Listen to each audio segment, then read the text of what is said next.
Mario Dumont. Une feuille de route impressionnante. Un curriculum vitae aussi long que le pont de la Confédération. Les lenteurs des services ambulanciers, ça peut faire la différence entre les vies et la mort. On l'a vu hier avec cet homme mort à Anna-la-Berge en attendant 45 minutes de temps pour une ambulance à l'urgence.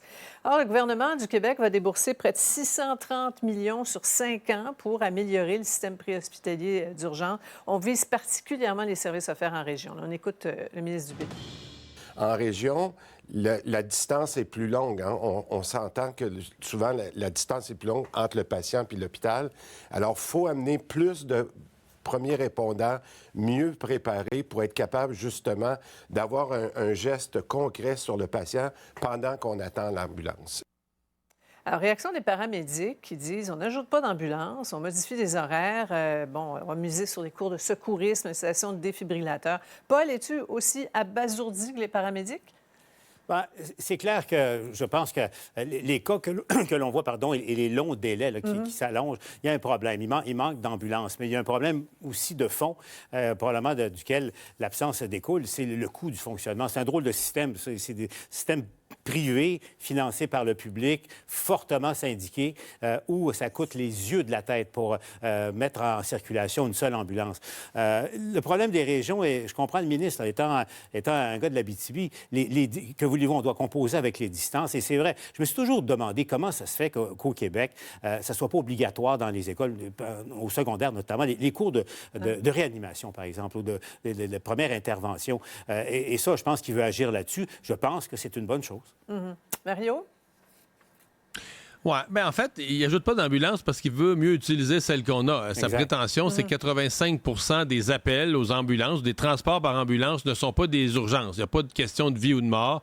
Et donc là, il veut commencer, dans certains cas, on va envoyer un paramédic seul dans un véhicule quand il n'y a pas une question de vie ou de mort et dans l'espoir que dans beaucoup de cas, ce paramédic va carrément éviter le transport, amener vers une autre solution, prendre en charge la personne, la rassurer, voir ce qu'on peut faire, peut-être le conduire vers la pharmacie, mais trouver une solution. Il semble qu'il y a beaucoup de cas. Moi, je dois dire que mon opinion est biaisée. J'ai fait ça dans un reportage, dans une vie passée, là, une nuit d'ambulance. Puis moi, dans les heures que j'ai vécues, là, il n'y a pas eu une urgence. L'ambulance a été appelée, on a été appelé, je ne sais plus combien d'appels, des cas de santé mentale, des gens tout perdus, des gens qui paniquaient, toutes sortes d'affaires. On était à Montréal. Il n'y a pas eu, dans la nuit, il n'y a pas eu une urgence.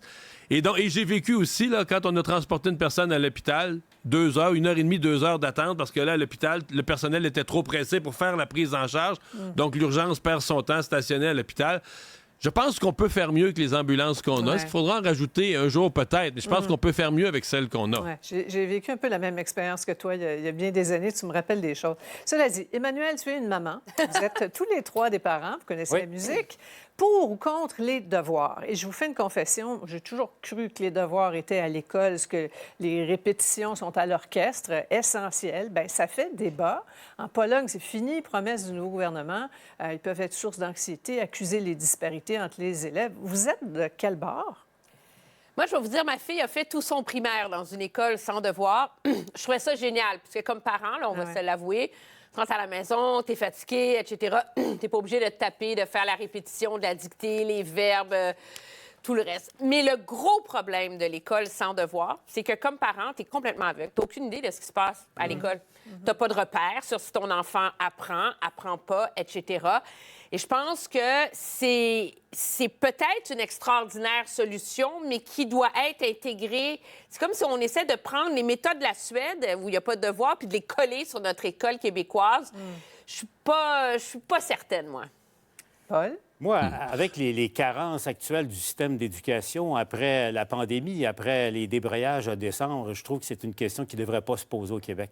Ça fait partie de l'apprentissage des enfants. On ne doit pas se priver de ça. Ce sont des moments importants en famille. Je pense que parfois, je me souviens à l'époque, il y avait exagération. Tu sais, des devoirs qui durent 2 heures de temps, tu sais, 2 ou 3 jours dans la semaine, c'est épouvantable. Et j'avais l'impression, moi, puis je m'étais plaint à l'époque, que l'école se délestait de ses responsabilités pour envoyer ça dans le cours des parents. Mais je pense qu'il y ait 20-30 minutes par jour consacrées à ça. Je pense que ça fait partie de l'apprentissage. Et Mario, ils sont donnés, ces devoirs-là, selon le bon vouloir des enseignants, là. Ça varie. Ouais. Moi, oui, mais évidemment, ça fait partie du pouvoir de l'enseignant. Mais moi, je me relie totalement à Paul. Les devoirs, c'est un moment de consolidation des apprentissages avec les parents. Moi, je crois à l'utilité des devoirs, mais courts et pertinents.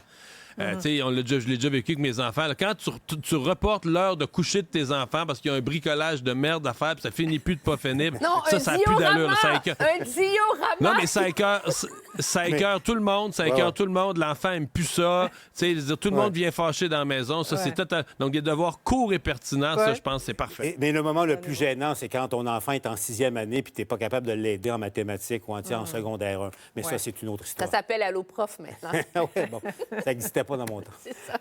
Beaucoup plus clair. Merci à vous trois. À lundi. Au revoir.